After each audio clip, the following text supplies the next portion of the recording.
Oke, assalamualaikum warahmatullahi wabarakatuh. Selamat datang kembali di channel saya. Alhamdulillah, pada kesempatan kali ini saya sempatkan waktu sedikit untuk membuat video. Ada hal yang ingin saya tunjukkan kepada teman-teman sekalian, dan ini lumayan penting buat saya dan lumayan bersejarah untuk saya pribadi. Dan ini juga sebagai bukti kepada teman-teman semua. Enggak sebagai bukti sih, ya gimana ya, hanya ingin sekedar menunjukkan sajalah, tidak usahlah disebut sebagai bukti ya. Tapi sebelum kita lanjut, saya ingin menunjukkan kepada teman-teman semua mengenai baju yang saya pakai sekarang. Jadi baju ini adalah baju yang saya gunakan ketika saya bersyahadat tanggal 16 Oktober 2019 di salah satu rumah, di rumah dosen saya. Jadi kalau nggak salah ada 2 pertanyaan ya di kolom komentar di video saya yang video bersyahadat saya. Itu pertanyaannya kurang lebih menanyakan tentang kenapa sih bang mukanya ditutupin, kenapa nggak diperlihatkan, kenapa ditutupin lah. Jadi memang pada malam itu saya sengaja untuk tidak memang dipublikasikan sih videonya, tapi apa ya namanya itu, saya takut gitu, saya takut ketahuan pada saat itu, saya takut keluarga mengetahui, dan ya saya intinya pada saat itu masih ingin sembunyi-sembunyi. Nah, namun seiring berjalannya waktu, ternyata apa ya, saya menyesal kenapa video itu tidak ditampilkan gitu muka asli saya, biar supaya keluarga saya lihat. Nah, cuman ya mau diapalah ya, mau dibagaimanakan lagi. Kalau sudah terlanjur ya mungkin file dasarnya juga udah terhapus sama editor videonya. Yang jelas ya inilah baju yang saya gunakan ya. Kalau kalian nonton video saya itu ya, saya menggunakan baju ini sama dengan Ko Jeff juga menggunakan baju hitam ya. Pada malam itu ya kita lagi ya samalah bersamaan menggunakan baju dengan warna hitam, Masya Allah. Oke, sepertinya itu saja mengenai baju yang saya gunakan, dan ingin menunjukkan sesuatu sama teman-teman semua ya. Ini adalah buku ya, buku yang apa namanya, yang covernya sudah hilang. Covernya ini sudah hilang, ini sebetulnya warna dasarnya ini gini, covernya udah hilang teman-teman. Nah, jadi ini buku kisah para nabi ya, Masya Allah, kisah para nabi. Ini covernya, tapi ya di halaman depan kisah para nabi, terus dari Nabi Isa alaihissalam sampai Nabi Musa alaihissalam ya. Jadi ini pengarangnya itu Ibn Kathir ya, mohon maaf, Ibn Kathir kalau ya saya baca sih seperti ini, Ibnu Kathir ya kalau nggak salah ya, mohon maaf kalau ada salah pengucapan nama. Tapi yang jelas ini pengarangnya, karena ada saya pernah lihat ada orang yang bertanya mengenai pengarang dari buku itu ya kurang lebih seperti itu lah, ada yang bertanya. Nah, pengarangnya, editornya ya kalian bisa lihat sendirilah di sini ya, tapi nggak usah lah kita terlalu umbar-umbar mengenai buku ini. Dan selanjutnya, jadi buku ini adalah menceritakan tentang kisah Nabi Isa alaihissalam dan Nabi Musa, namun di sini diceritakannya itu secara Islam ya, menurut pandangan Islam, dan pembahasannya sangat jelas, akurat, detail, beserta hadis-hadisnya yang sahih insyaallah. Dan ya sangat jelas sekali, sangat mengungkapkan sekali kebenaran di balik kisah Nabi, terutama Nabi Isa alaihissalam yang dipercayai oleh saudara-saudara kita yang di sebelah ya. Nah, seperti itulah teman-teman. Nah, Tapi ada sedikit revisi mengenai buku ini ya. Saya saya agak lupa juga ketika menceritakan di video saya yang cerita mualaf itu.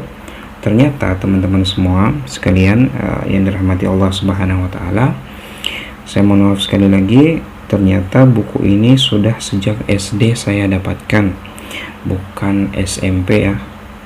Di video yang cerita mualaf saya itu, saya bercerita ketika saya memasuki perpustakaan waktu di SMP ya, kurang lebih seperti itu saya ceritakan. Ternyata itu salah teman-teman semua. Bukan salah gimana ya, emang betul sih, tapi penempatannya yang salah. Itu sebetulnya ini di SD teman-teman, di perpustakaan SD. Jadi buku ini di tangan saya sejak SD teman-teman semua ya, sejak SD ya. Kalian bisa lihat di sini, walaupun stempelnya udah agak buram ya, tapi ya ini stempelnya. Ini nama sekolah SD tempat saya bersekolah SD lah. Nah ini, jadi benar-benar valid buku ini, sangat-sangat jelas, sangat-sangat masuk akal, dan sangat-sangat ya masya Allah. Mengenai buku ini juga Allah menunjukkan kebenaran kepada saya tentang apa yang belum terungkap dan apa yang belum saya ketahui, walaupun sebenarnya prosesnya agak lama ya. Jadi buku ini mulai dari SD udah saya pegang. Saya kurang tahu ya, saya SD itu kelas 2, kelas 3 ya, saya nggak ingat sama sekali lah saya waktu kelas berapa pegang buku ini. Dan buku ini saya simpan di rumah saya teman-teman. Nah ketika saya baca buku ini, seingat saya di SMP ketika saya mulai baca buku ini. Jadi di SD itu saya cuman ambil ya karena saya tertarik dengan judulnya, yaitu Kisah Para Nabi. Dan selepas SD, SMP lah, kurang lebih di SMP ya, Allahu alam ya, saya kurang ingat sama sekali teman-teman. Tapi yang jelas saya baca buku ini dan ya sampai habis lah saya baca. Saya lebih fokus di kisah Nabi Isa sih, kisah Nabi Isa alaihissalam yang yang di pandangan saudara-saudara kita yang di sebelah itu, yaitu Yesus ya yang disebutkan. Jadi seperti itu teman-teman. Buku ini baru saya temukan ketika saya belum lama ya, sebelum bulan puasa lah, sebelum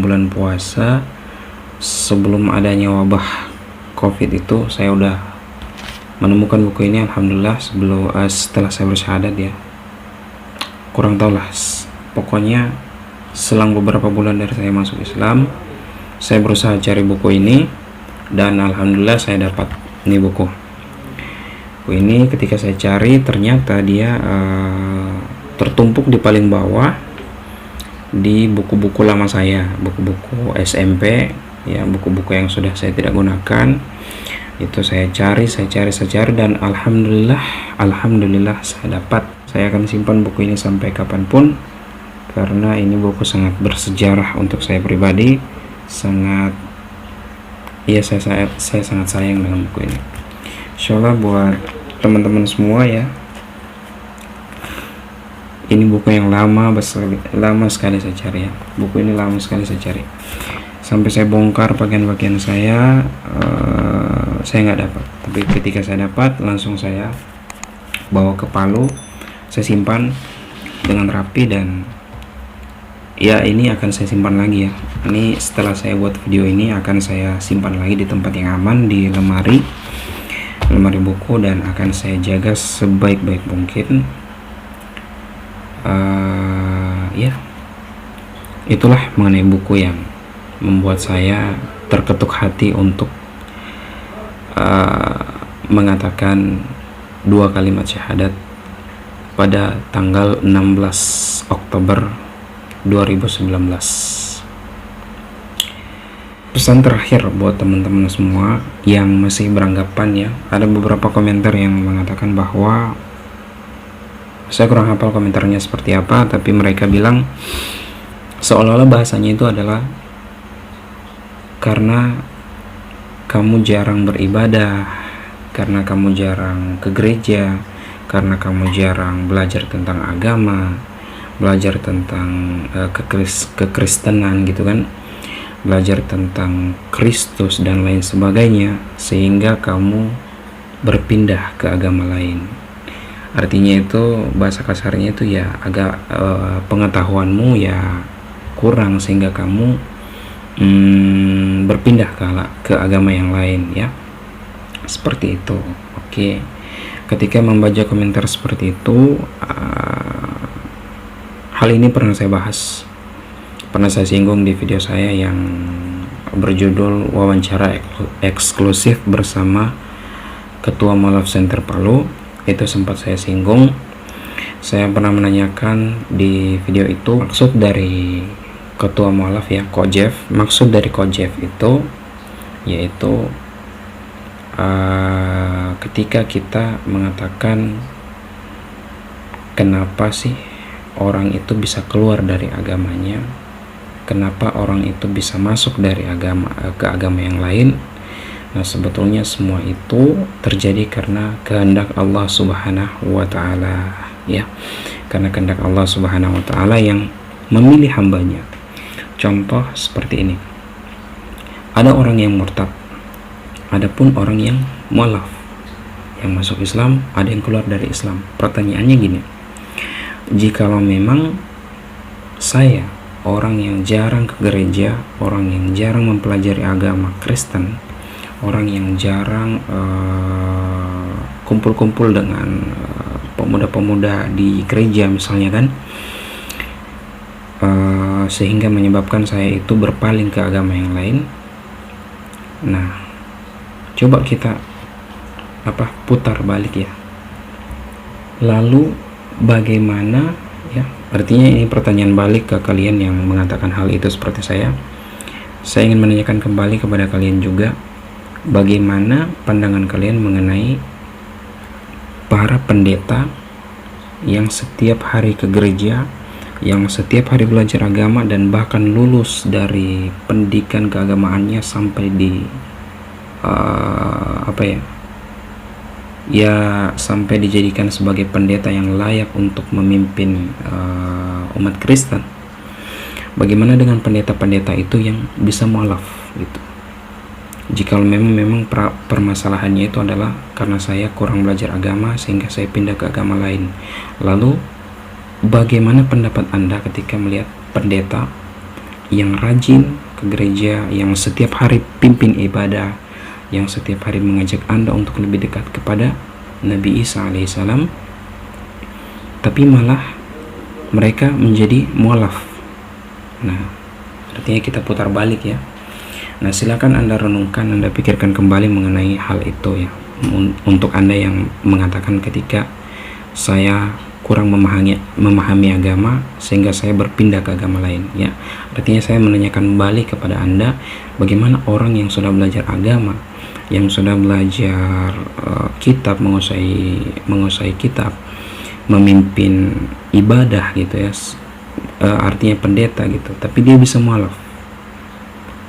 Nah, sebetulnya jawabannya simpel, satu aja jawabannya, karena hidayah Allah gitu.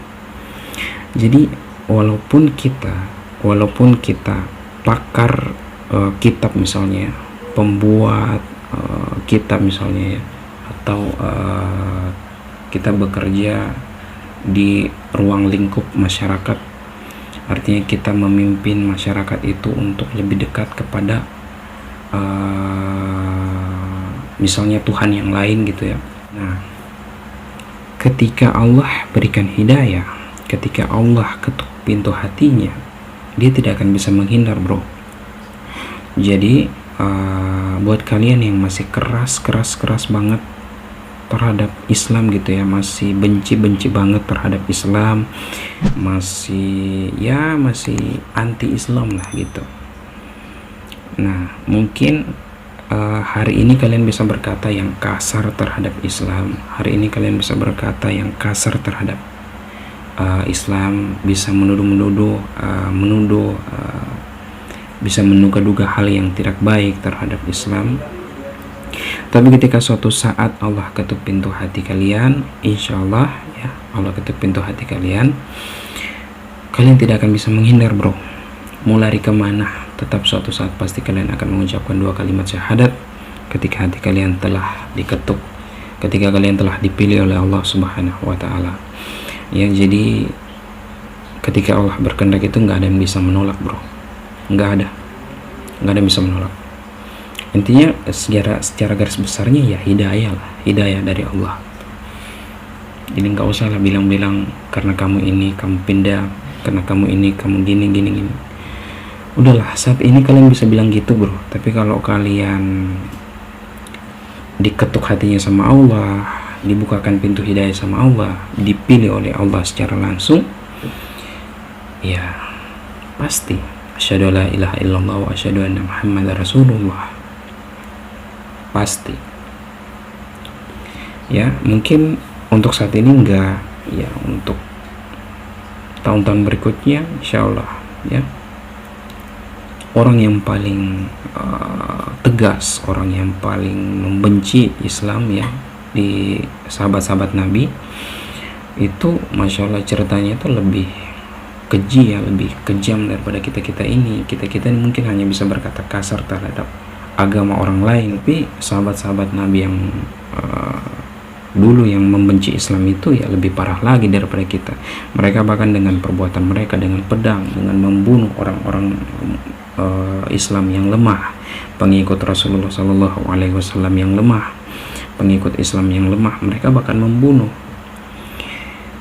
Tapi ketika Allah kasih hidayah, sudah mereka luluh, dan bahkan mereka lebih garang, lebih tegas, lebih kuat membela Islam pada saat Allah beri hidayah. Jadi ya mau sekeras apapun hati seseorang, ketika Allah berkehendak ya nggak ada yang bisa menolak bro. Ya mungkin itu saja sih buat teman-teman semua.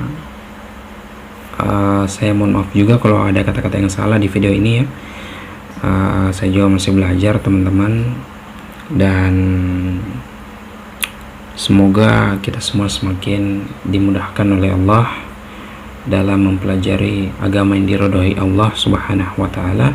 Satu-satunya agama yang diridhoi Allah Subhanahu wa Ta'ala yaitu agama Islam. Dan semoga orang-orang yang belum mendapat hidayah segera mendapat hidayah dari Allah Subhanahu wa Ta'ala, sehingga semakin banyak orang yang sadar akan kebenaran ya. Mungkin itu saja teman-teman sekalian. Semoga apa yang saya sampaikan ini bisa bermanfaat, dan mohon maaf bila ada kata-kata yang salah dan menyinggung. Sekali lagi mohon maaf bila ada kata-kata yang salah dan menyinggung. Semoga kita semua selalu dalam lindungan Allah Subhanahu wa Ta'ala, baik lindungan dari gangguan-gangguan setan dan lain sebagainya, dan juga dilindungi dari penyakit-penyakit yang buruk ya, terutama pada saat ini ya yang lagi mewabah, yaitu virus corona. Mungkin itu saja. Barakallahu fiik. Assalamualaikum warahmatullahi wabarakatuh. Sampai jumpa di video berikutnya. See you next time.